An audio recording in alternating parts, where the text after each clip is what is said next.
I find it amazing how after a number of weeks of using the trail cam on my garden, I had planted popping corn as a distraction for the critters, i.e. the chipmunks and the groundhogs and whatnot. I have yet to see the groundhog, so perhaps that was just a sinkhole for the chipmunk colony. I don't know. But the chipmunks love corn. And so far, they have left everything else alone. Now, they have dug up the corn. I had about, I don't know, maybe 8 stalks, but they're enjoying digging it up and eating it. But that's a distraction noodle, so as long as that's all they do, I have other corn around in cages that I don't think they can get to, so that'll be interesting to find out. But it has been a lesson in patience, a learning lesson in patience. Before, I used to I'd put in a garden, and if it wasn't the chipmunks, the squirrels, and the birds eating everything, I'd have enough to maybe harvest for a saucer, not even a dinner plate. Yeah, and I'd get so frustrated, you'd start your season in dead of winter here in Canada, and, then you'd have to in, out, get them adjusted to the weather, and then you get your plants out there, and then these critters that are coming out of 6 months of winter, well, you know what? They're hungry. Yes, indeedy. They are starving because what they had hoarded around in the fall for their long winter months, because they do not hibernate, they had already gone through, and that's why they look so manic when they come out and hungry. And you can't blame them. They're nature's critters. They're hungry. Mother Nature, yep, they're hungry, and they're going to eat. And and I used to fight them. I got a live trap. I used to trap them, and I'd drive them away and drop them off in the forest. And then I felt bad because now I thought, this is before I learned they had 2 litters, and thought, oh no, I've separated them from their babies. I can't be doing that. So I thought, well, okay, I just got to learn how to live with them. But it hasn't been a lesson in patience. Well, this is one of the corns that they pulled up. And after that, I decided I had some spare tomato plants. I don't know if they're going to eat the tomato plants or not, but I'm just going to stick the spares in the ground here, where there's a lot of corn missing. There's 1 or 2 corn stalks left here, and then I'm going to fill it up with the tomato plants, and there they are.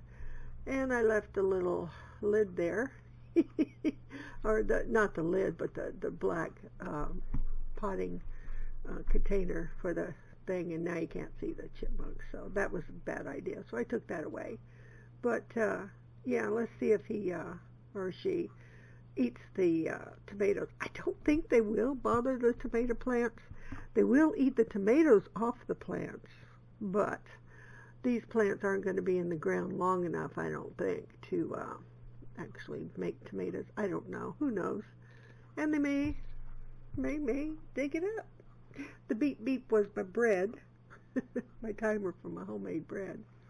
But yes, as I had said before, I learned a lesson in patience and trying to work with nature and protect the plants as best I can in cages out in the yard. I have a fortified cage. I have some corn in a fortified cage. They could probably still manage to get in there. They'd crawl up the cage if they want to drop down in there, I'm sure. They can't go underneath. It's about 6 feet down on the one, and the other one has wire on the bottom.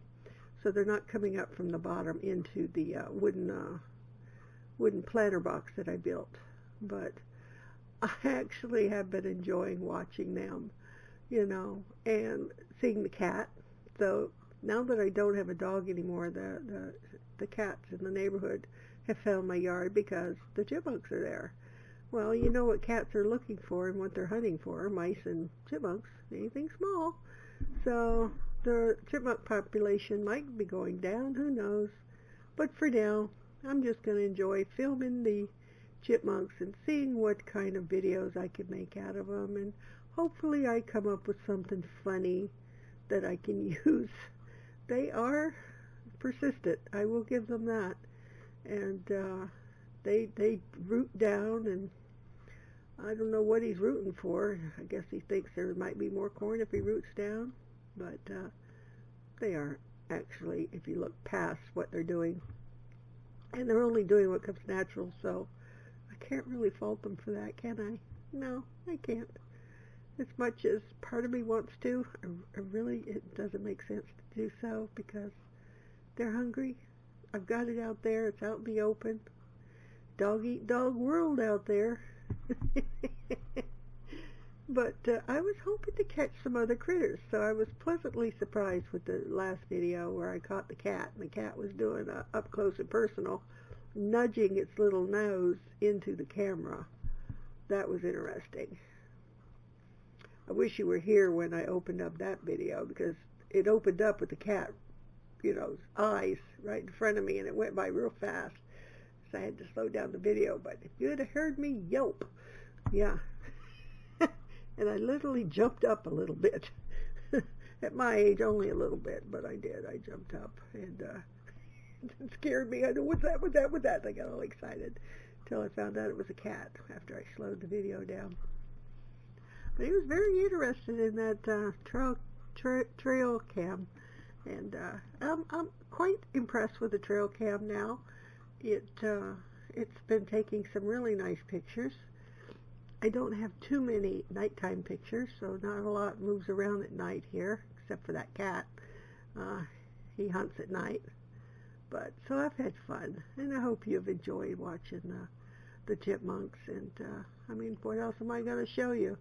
There's nothing to harvest yet out of my garden other than the rhubarb. I've done that twice, and you don't want to over-harvest your rhubarb, so so I've been filming the antics of the chipmunk and the squirrels and whatnot. The squirrels don't get too close.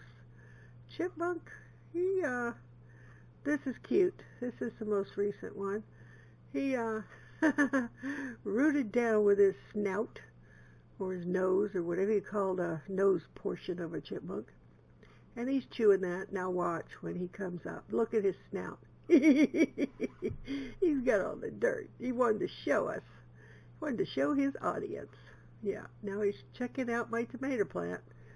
So, and this was me the day before that last part of the video, going, that wasn't a good idea. I need to take these black pots out, and I'm pulling out he pulled out the corn and just left it, and then filling the holes, and so trying to figure out what I'm going to do next, and hopefully he won't attack the tomato plants, because I'll be interested to see what happens.